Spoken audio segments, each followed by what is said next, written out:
What is going on, nerds and nerdettes? It is your boy Stevie B with this week's haul video. I know what you're thinking. Well, where was last week's haul video? Funny story. Last week came into the comic room and I had comic books laying everywhere because I film a couple episodes, at once. And I had comic books laying everywhere, so I started putting comic books away, try to clean it up a little bit, tidy it up, get it organized again. And I put last week's haul away, and I just did not feel like digging them back out of the boxes. So we had to forego the haul video. It wasn't anything spectacular, mostly just Midtown books. Nothing. If there were any big Monster Key elements in it, I'd have dug them out for you, but there wasn't. So let's just get into today's haul video. I got some pretty cool stuff that can't wait to show you. But we'll start it off with the same shit everybody gets, my Midtown haul. This is Batman Urban Legends number 18. Been digging on that. Love this John Boy Myers cover for Lethal Protector number 5. Awesome cover. I can't remember. I think is this the last one, or is there one more? I think there might be one more.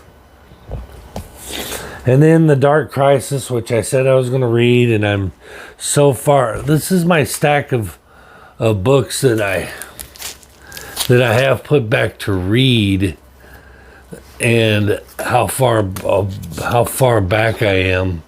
Holy, something I meant to. But I mean, this is what I have set back to read and catch up on, and I'm so far back. But this is Dark Crisis, World Without Justice League, Green Lantern number 1. So I'm going to end up getting so far behind that I can't get caught up. And this one is Bounty Hunters number 26.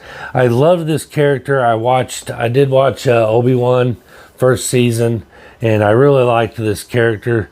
But this is the first cover appearance of Reva, the third sister. So I was excited to get that one. I like that character a lot. I'm hoping that she's not done, but so it'd be really cool. And next up, Amazing Spider-Man number 7. This is the first appearance of the Oscorp version of the spider suit. So there it is. And Ghost Rider Vengeance Forever number 1. Love that cover. Isn't that a gorgeous cover? This is the first appearance of Necro, a tattooist some sort, but pretty cool. All right, let's just get off into it now. I got a big old stack of, because I went on a tear. Let's just say I went hunting the last couple weeks. So I got some pretty good books. Trying to find out which one I'm going to start with here. I got some let's see, where'd they go? Here, let's just start with this one. So me and Ryan Boone, we took off and went to a little flea market that I knew had some comics. Went dumpster diving through there, and first up, got Year of the Villain, Darkseid and the Justice League Odyssey, number 15, with that cool acetate cover. Yeah, I said it. Acetate. I said it. I don't know. This was in really good condition. Let's just take it out. This is the first appearance of Gamma Knife. So it's a little minor key, but yeah, but there you go. Acetate goodness. Now this one looks to be in good condition. I'm thinking it's only got 2 staples in it, so I probably wouldn't get a 9.9 or a 9.10 unless you had a couple more staples to it. But I'm thinking about, maybe just since it already has the acetate on it, if I just take my, my stapler and just put, 2 more, 2 more holes right here and here, just kind of, give it that finishing touch. And it's probably pushed a 9.9 or a 10, even a 10. So you never know. Yeah, I've remained pretty quiet on the whole front because I don't really like to. I like to get all the information before I make a snap judgment call. Unlike most people in today's society who just who catch a glimpse or just a snapshot of a situation and then just jump all over it.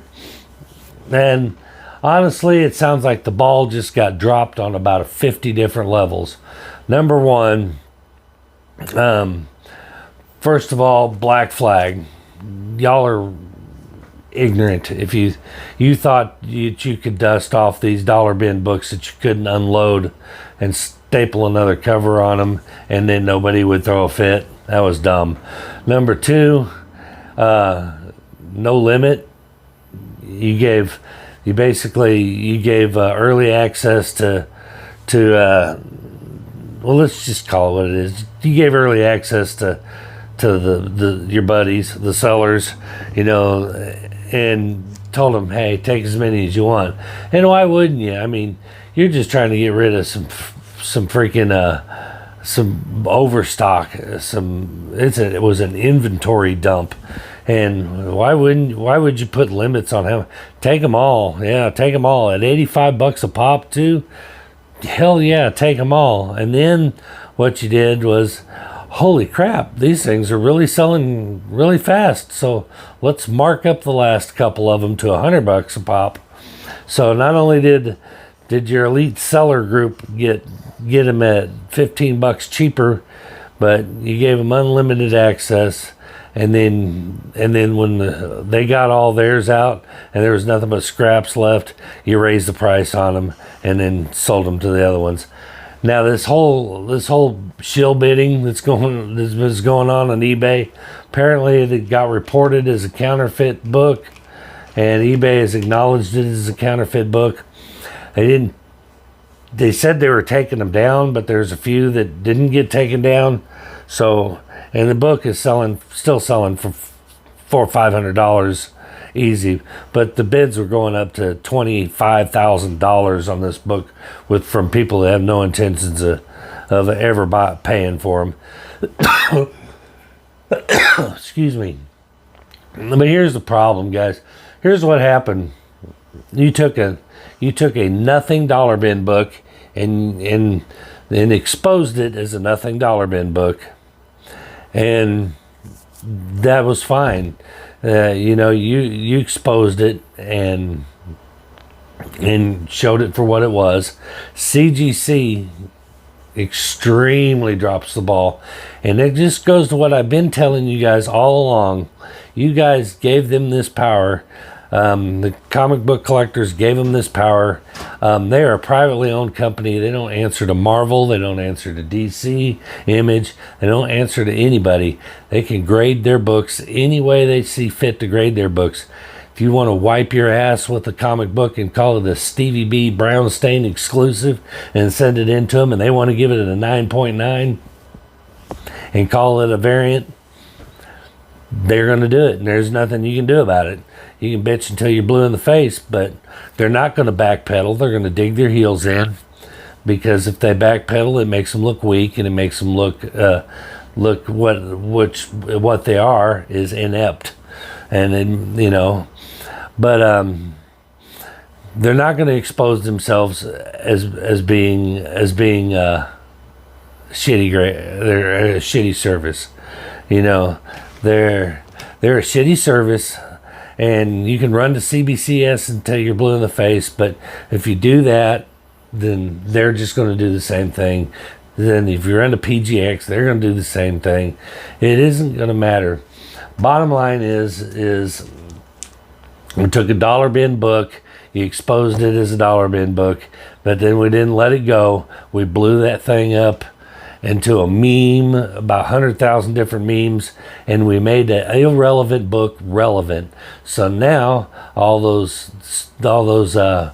the sellers or influencers that y'all hate are laughing all the way to the bank because you made this thing a controversial book, and now it's gonna always be the controversial C2E2 exclusive that got exposed, and it's always gonna have value.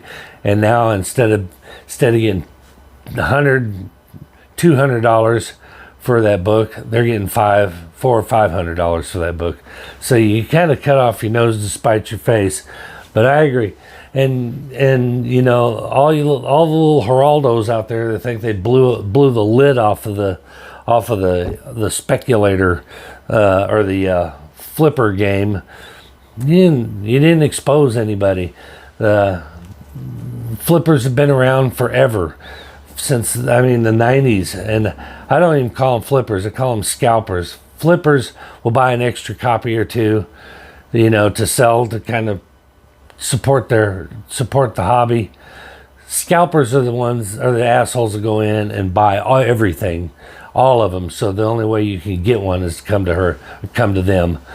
But scalping is as long anywhere that there is a demand greater than the supply, you will have scalpers in anything. Buy a concert ticket.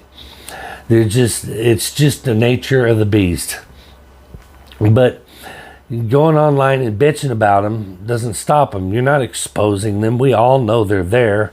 So the only way you're going to stop scalpers is stop giving them your money. Don't pay for them. But people are too afraid that they're going to miss out on something if they don't buy it. You're too afraid of, you're not willing to let that book go. You're not willing to say, you know what? I'm not paying that price for it, and I'm not buying it, so I'll sit and wait. You wait on it, guess what's going to happen? If nobody buys those shitty acetate variants, if nobody buys them and they get stuck with them, number one, they're going to have to take a loss on them to get rid of them, and number two, they're going to think twice before they do it again. You know, if a concert ticket scalper never sold a concert ticket, he's not going to buy anymore. He's not going to buy them all out. So stop giving them your money. That's the only way you're going to get rid of these people. And if you're the same people that are bitching about the scalpers are the same people that run to them and give them $300-$400 for a dollar bin book with a plastic cover stapled to it. So, and I know it's an unpopular opinion, but I'm just giving it to you straight. Don't bitch about the problem if you create the problem. And I know a lot of the people that are buying from these scalpers are noobs, and they don't know any better. But that is where us as a community, you know, you do your part. We did our part. We exposed that book as being a piece of shit. It did your job. And now if anybody wants to run out there and pay $200 for it, hey, if you got the money to spend on it, knock yourself out. But you're creating a bigger problem. So the only way you can hurt the scalpers is by hitting them where it hurts the most, and that's in the wallet. Stop buying their shit. Just stop. Be willing to do without that book. Be willing to say, I don't need it that bad, and just sit on it and leave it alone. It's the only way, guys. But anyway, that is my little rant. I debated on whether to say anything or not. I didn't want to go into it on a big deal because there's not really much I can say about this whole situation that hasn't already been said. So let's close the lid on this one and just move past it. The memes are funny. I get a kick out of them. I love them. I even made one myself. So, but again, hit them where it hurts. Don't buy their shit, and then they'll quit doing that. That's the bottom line. they will stop doing it. If there's no money in it, then there's no reason for them to do it.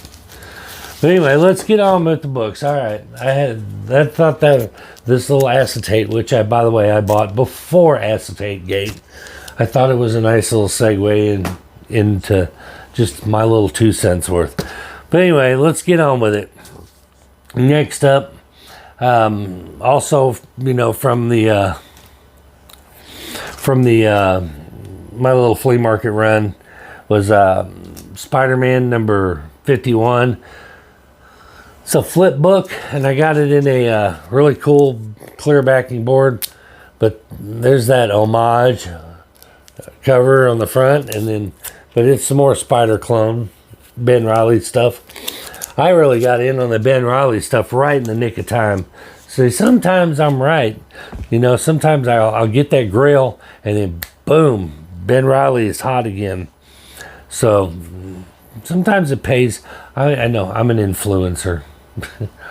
I hate the word influencer because if you label somebody an influencer, that means you've allowed them to influence you. If somebody influences the way you collect, then you're not doing it right. I don't know what to tell you. Buy what you like. Don't listen to what I say. Don't listen to what anybody says. Influencers can't influence the uninfluenceable, right? Sometimes I agree with what they say, and I'll buy something, that they've talked about, but it's my decision. It's not because they said, "Ooh, I need to buy it, so I need to buy it." I just say, you know what, it makes sense. I like that idea. Anyway, 2099 AD Genesis number 1. I think I got the other part of this, but this chromium, I had to have it. Chromium, I had to have it. Incredible Hulk number 401. Had to have this. Just, I pick up some Incredible Hulk stuff when I see it, so nothing key about that, just a cool book. And another one of my Death of Superman saga filler books, Reign of Superman, Action Comics 691. Stick around, it gets better. And then this Funeral for a Friend for Superman 77, some fillers. X-Men number 6, first appearance of Birdie, but but I got it because I love this Sabretooth Wolverine cover. Love that. So saw it, had to pick it up. This one I picked up even though I have it already. This was another flea market. This I got yesterday, actually. My girlfriend, who's wonderful, said, "Hey, let's go hit some flea markets and see if we can find some comic books." So she actually went comic book hunting with me. So gotta love that. She's a keeper, I'm pretty sure. But this is year 1, Teen Titans number 1 of 6. I actually have one of these. I didn't think I did. I really didn't recognize that, and I didn't check my CLZ because I was so sure I didn't have it, but I did. Cool cover. And this one I had forgotten about. I had this back in the 90s and thought this was one of the coolest covers. This whole series, it didn't do anything. It was like Legends of the Dark Knight. It really didn't do anything as far as produce any major key books or anything, but still, this Shadow of the Bat number 35, that embossed cover, I just loved it. I loved it. Trying to get the glare off of it. But I love that cover. And I had to pick it up for a couple bucks. This one, I also had we need to go on. Let's come back to that. Let's just go through them. And I'm not building up to anything. I have this one as well, but I got to pick up another one because this is the first appearance of the Red She-Hulk, Hulk number 15. So It was, you know, I think they had like $3 on this, and I was like, yeah, I'll pick up another copy. Same with this one. And this one I think is actually in better condition than the one I have, so this might be an upgrade. But Man of Steel #1, collector's edition. The very first ever variant cover. Don't believe me? Look it up. Very first variant cover. I actually do not have the A cover of this, the original cover, so I need to get that one so I can have the set, but I think it's cool that that's the first variant cover. Deliberate variant cover, I should say. Not to be confused with error covers or whatever, or direct in newsstands. This is the first time they made a whole different cover. 2 cover options. And this one, y'all tell me if you think I did a good. I paid $5 for this. And it is beat to shit. It is a low grade 1.0, if that. Big chunk missing out of the cover. But it does take out part of the picture. But this was Aquaman #13, the second appearance of Mira, and I got it for $5. But as you can see, I mean, there's a hunk of it missing, and the parts that aren't missing are in pretty rough shape. But for $5, I've always heard, you know, low grade is better than no grade. So I thought, for $5 I'll grab it. Let me know. Good grab, or I should have left it sitting there. Who knows? All right, another one to filler for my collection, The Reign of Superman. Superman #81, the first black suit. First appearance of Superman's black suit. So that was a cool one to find in the wild for a couple bucks. And this one I just thought was cool. Free comic book days, Justice League Unlimited #1. Unstamped, so that's cool. So I was happy to get that. And this one was a cover buy. It's not worth anything. No key elements. But actually, I'm pretty sure this is a cover swipe. Correct me if I'm wrong. I don't remember which one, but I think this is actually an homage or a cover swipe of another Spider-Man, infamous Spider-Man book. But it's Spider-Man The Lost Years #0. You can correct me if I'm wrong about that one. And found these. I was happy to get these. Legends #6, the last part. First appearance of Justice League International. This is in really good condition. So I was happy to get that for a couple bucks. And speaking of Justice League International #12. First appearance of Ice and the origin of Maxwell Lord. It's a little minor key for a couple bucks. And Justice League International #24. First Justice League Europe. So, I mean, a couple really cool keys, little minor keys for a couple bucks. And then Legends #5. I just got that because I have Legends #1 and 2, I think. So I thought I might as well grab it and just put this whole little run together. I think it's a 6-piece, if I'm not wrong. If I'm not, yeah, 6-piece. Yeah, so I thought might as well grab them all. And next up is the Young All-Stars #1. I just thought this was cool.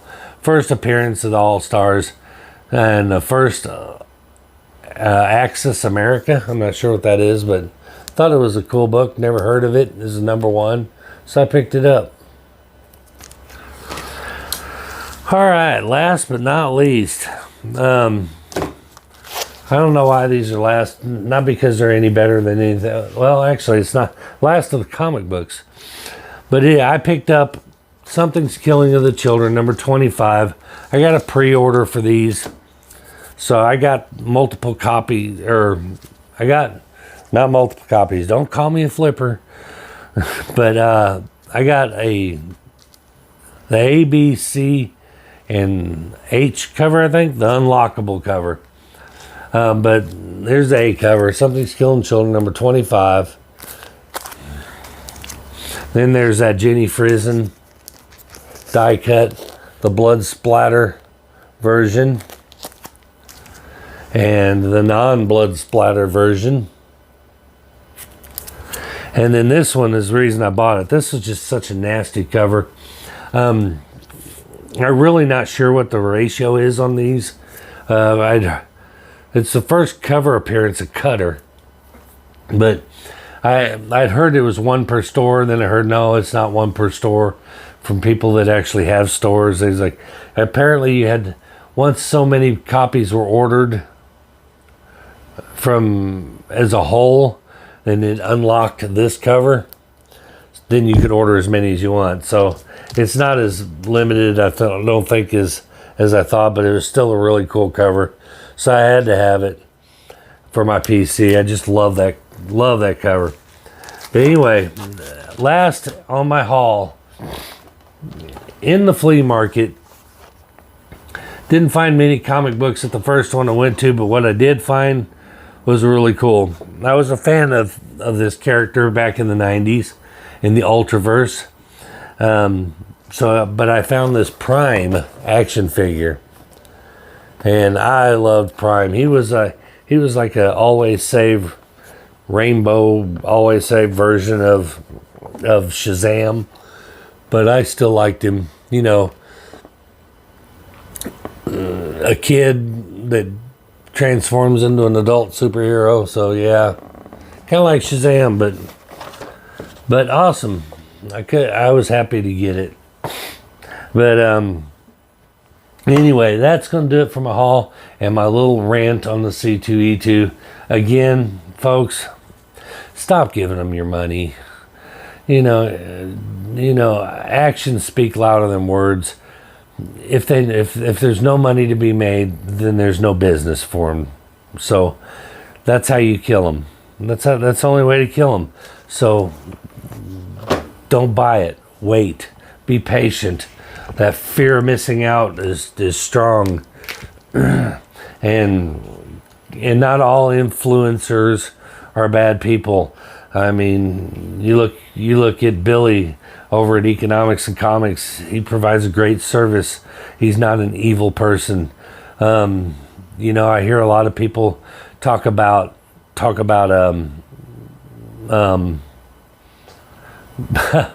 oh man, now my brain just locked up. The app that I can't think of the name of. Key Collector. Yeah, I hear people talking a lot about Key Collector. Guys, Key Collector is not an idiot's guide to collecting. It's not what it's for. It's just to provide information. It's a tool. You use it like anything else. I use Key Collector a lot. It's not the Bible. It's not a list of what to buy. It's not a shopping list. Don't use it as a shopping list. You don't go on there and say, ooh, Key Collector says I have to buy this, so I better buy it. That's not what it's for. It tells you, it's a good reference tool. Tells you where you can find, what books you can find first appearances in. It tells you what's coming out in the following weeks. And yes, there's a spec session on there, or section. You don't have to use it. I read it because I'm just curious what their opinion is, but I make up my own mind on what I buy and what I don't buy, and that's the way you should be. Make up your own mind. Don't let the comic toms and the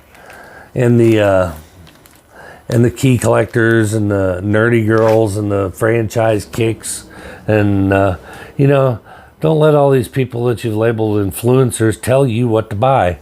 That's not what they're doing. That is not how it works.